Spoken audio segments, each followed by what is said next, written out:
Sarah from Beurre Pastry Shop, and this is bake-along number 36 already. It's week 5, it's our 5th and final week of our month of pies. Every Sunday in November, we've been making sort of a twist on a classic pie. And this week, we have our second savory recipe of the 5. We are making sausage and cheese turnovers. I'm so excited. We have sort of a brand new pastry that we haven't made before. So instead of that pie dough we've been using for 3 out of the 5 weeks, we're going with something a little bit different, a take on a laminated biscuit dough. I'm really excited about this. Now I want to give a huge shout out and a thank you to Pomponio Ranch Meat, who supplied our sausage today. If you haven't heard of them, you have to look them up, PomponioRanchMeat.com. They're absolutely stellar. If you're local, you can find them at a couple different farmers markets. Check out their site. And if you're nationwide, they actually started shipping in the midst of this pandemic, which, trust me, is an absolute godsend. I have had the pleasure of visiting their ranch in person, and it is absolutely mind-boggling. Their pork and beef is all pasture raised, and the meat is incredible. I've had their New York steak, their flank steak, their jerky, their bacon, but my absolute favorite has always been their sausage. Their flavors are constantly changing, so you have to nab it when you see it. And I'm just so thankful that they provided this week's meat. So this week we have their basil garlic link, and every package comes with a full ingredient list. You can see how your sausage has been seasoned.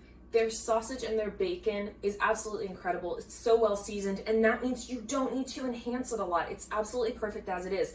So our filling today will solely consist of their basil garlic links, some onion, and we're gonna put some mozzarella with it. This specific sausage has tomatoes, garlic, basil, paprika, cayenne. It's all included in the sausage. So all I need to do is gussy it up with a little bit of onion, and we've got the perfect sausage turnovers. I'm really, really excited. So let's jump right in here. Now, I haven't chopped up my onion yet because I wanted to show you a really simple way of how to chop onion. I have about half an onion here. You can use whatever you have on hand. I think a red onion would be delicious in this as well. So all you want to do is cut off one of your ends, peel back your onion peel, and that gives you a nice place to put the heel of your hand. And this is just for safety reasons. You don't even have to put a claw on this to keep your hands safe. So you just cut right down, and this onion is about big enough for 2 slices, and then you can turn your onion, make that claw, and you cut not quite all the way through to the back. You're gonna go just maybe, I don't know, a centimeter, half a centimeter from the back end here. And this is a very magical experience, because as soon as you finish slicing this way, you can just slice right down and you've chopped your onion completely. Bam. Is this not fantastic? Voila, we've got chopped onion. I'm gonna throw my onion in the bowl so we can prep our sausage. Now for this gorgeous sausage, I'm just gonna cut this open. And if your sausage has a casing on it, we're just going to take it right out. Oh, it already smells amazing. So take your knife and just slice right down. All you wanna do is just get through that casing, because we want our mixture to be crumbly and fit into our turnovers. Make sure you don't put anything else on your cutting board following having raw meat on. So this is the end of my cutting board. If you need to swap out for a new one after you handle raw meat, that's great. Don't use your knife for anything else either. After a quick hand wash, I'm turning my stove top to about medium low. And I'm gonna put just a little bit of oil in the pan. Some fat will come out of that sausage, and so most of our flavor is gonna be coming from that. I'm gonna allow the pan to heat up, and our next step is we're gonna be putting our sausage and our onion right into this pan. Probably the coolest part about the ranch was truly how happy the livestock seem. They have so much space to roam and to feed, and they have this rotation of feeding that's absolutely astounding, and everything is also really high tech. I mean, they have the best equipment there as well. Truly, I don't know if they're open for visits, but if you can get a visit, it's absolutely incredible to see the way your food has been raised. Okay, now that our pan is hot, we're going to take our sausage out of its casing, and we're gonna crumble it up.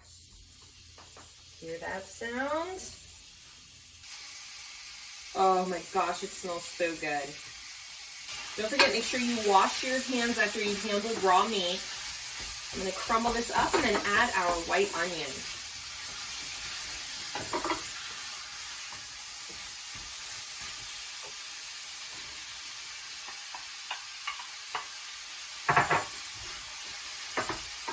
The reason I decided on mozzarella today was because of the flavors of this sausage.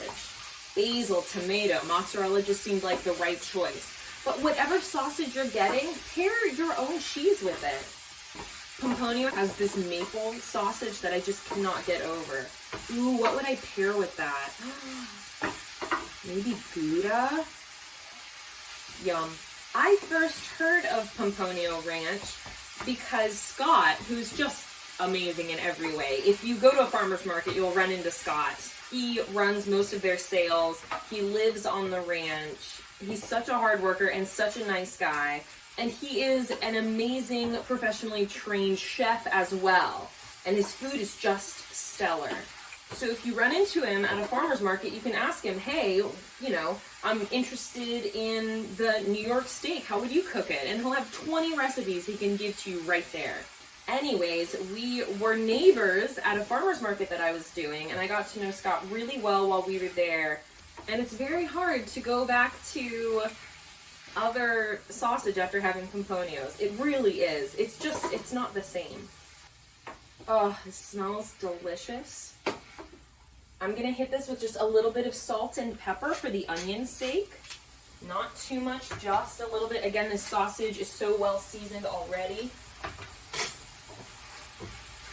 Make sure this sausage is fully cooked before you pull it off the heat.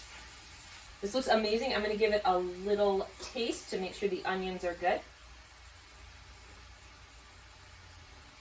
Killer. We're going to take our sausage and onion mixture and just pour it into a bowl. Before we add the cheese, we want this to cool down. So we're going to get started on our pastry. Oh, that cayenne, a little kick. It's absolutely perfect.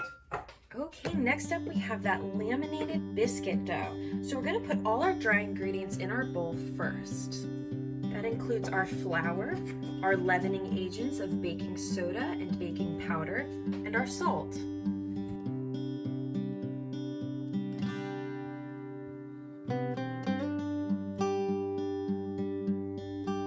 Now you can absolutely whisk these together, but we're gonna be using our hands today. So feel free to just mix it in by hand.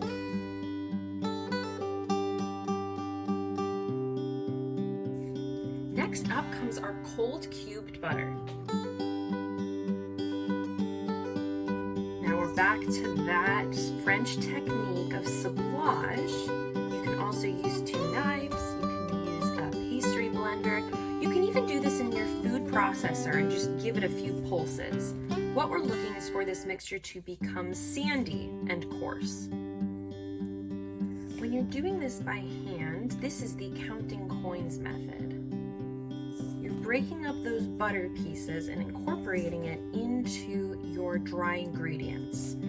What you're trying to avoid is melting it at all. We're trying to put as little heat on the butter as possible. This is the process of cutting in butter. The way I like to test if a mixture is sandy enough is not just by looking at it. I like to squeeze clumps of dough in my hand to see if they'll hold together. And if they do, and fall apart when I add a little bit of pressure, that means we're almost there. It's also a good way to tell if you're not even close, if it just falls apart. Perfect, we're just about there. You can make a well in the center just like when you're making scones and pour your buttermilk in. And if you don't have buttermilk, a different dairy would work just fine. Heavy cream, half and half. Give it a quick stir to combine. This is where you're in danger of developing the gluten too much and making really tough biscuits. So you want to do this very gently. You want the dough to just come together before we pour it out onto our marble surface. Now you can grab your rolling pin and a spatula or a pastry scraper. We're going to pour this out onto our surface and bring it together there.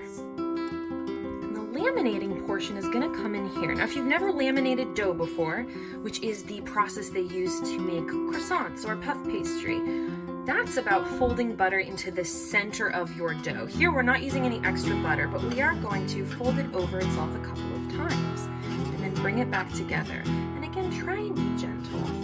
Use that spatula or pastry scraper just to bring your excess bits of dough. You don't want to lose a single bit of dough. Just press it out very gently and fold it over itself again. We're going to do this a couple of times now.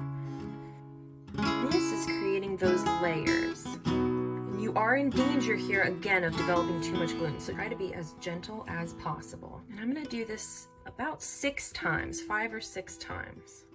Once you have those layers, you can do your final roll. A little bit of flour, and you can pull out your rolling pin. And I'm doing this on the thicker side today because we need it to hold our filling really well. Each of our cuts today is going to be 1 turnover. This looks excellent. Just a little bit thinner and that'll be perfect. And you can't really re-roll this too many times because you will get very tough dough. Now the number of turnovers you get really depends on your mold. And so I'm actually using my husband's protein shaker because I don't have my ring molds right now. I'm going to flour the edge and then I'm just going to cut them all out at once. And if you feel it sticking, just add more flour to your edge. If your pastry does get stuck in here, I always recommend pushing on one side into the cup and the other side will fall out.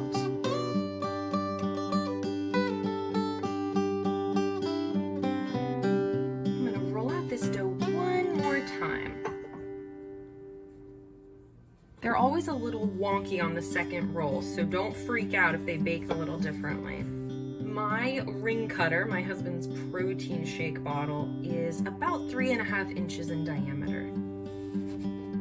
Okay, and you can bake your excess dough alongside and have some biscuits, maybe with some butter. So I've got 10 turnovers here.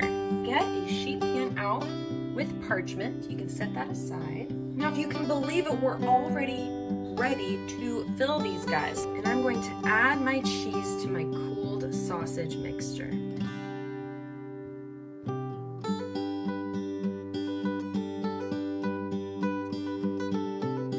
Now get your turnovers directly onto your sheet tray and preheat your oven to 350 degrees.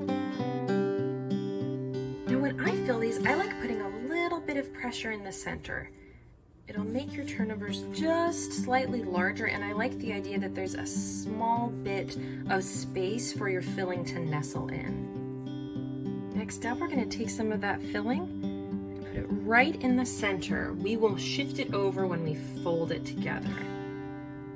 Grab some cold water and line your entire turnover with it. This will help it adhere. Have a fork at the ready and we'll get these things closed up. So I put my hand on the filling and then very gently fold it over itself, stretching the dough a little bit, and then press it shut. And then as soon as you press that shut, now is the time to get a little bit decorative and helpful with your fork. These guys can pop open in the oven, so we want to avoid that. And that's one reason it's nice to roll your dough a little bit thicker, is because then you can stretch it.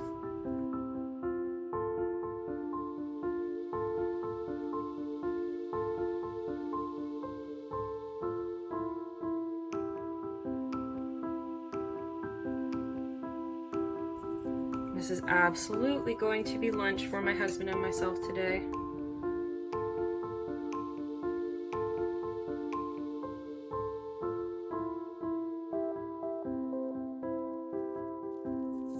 It is possible to overfill these, so watch out for that, but I also want to let you know it's really possible to underfill these, and then you're just getting a lot of biscuit with not near enough sausage or onion. So don't be afraid, you can always pull out some of the filling if it seems like it's too full.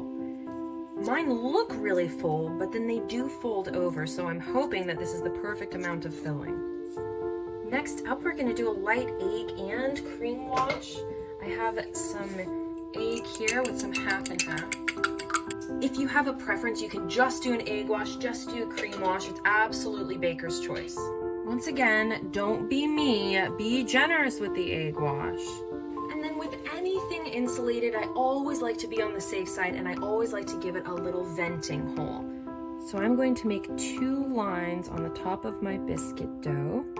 I always feel like the turnovers are less likely to pop open if you give the air a different place to escape from. And we're ready to bake. So these are going to go in the oven for about 15 to 18 minutes. You want that biscuit dough to be golden brown and cooked through. And again, our filling is already cooked. So we're just looking for that biscuit dough to be cooked and our filling to be warmed up. In case you didn't realize it, I have my winter candle out. I finally put on my winter apron full of Chip and Dale and a Donald, Pluto, and there's Mickey and a Pocket.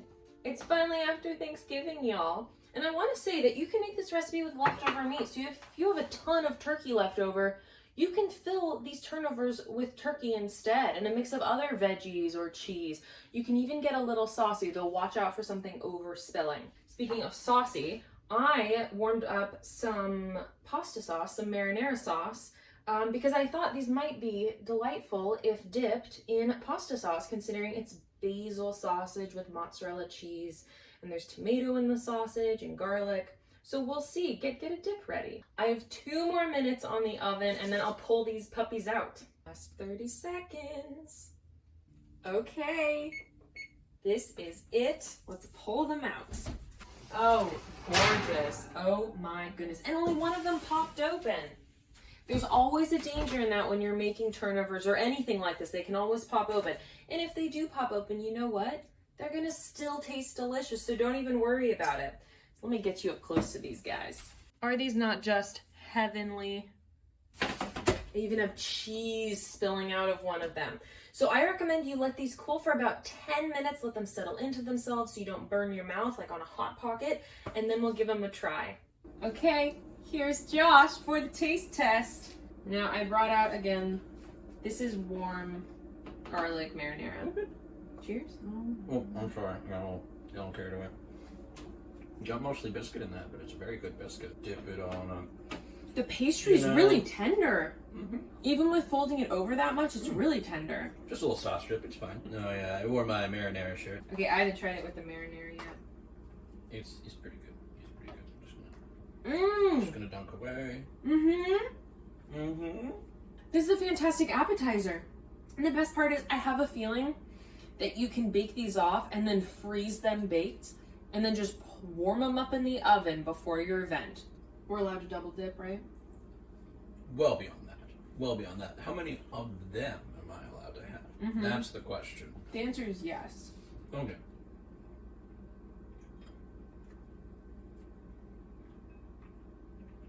So these are for you. No! Hey, No! No! My husband literally just took the bowl and the sauce and walked away from me. Thank you so much for baking along today. This was really fun. It concludes our month of pies, but we're gonna keep going through December with some new treats, so stay tuned. For the full recipe and all previous bake-alongs, you can head to the site, beurrepastryshop.com/blog, and you can put in any keywords and you'll find them. I separated out recipes, so if you're specifically looking for something savory, you can just click on the savory tab and you can see all savory recipes as well as sweet and breakfast recipes. If you are local, Thanksgiving was just absolutely wild. Thank you to everyone who ordered.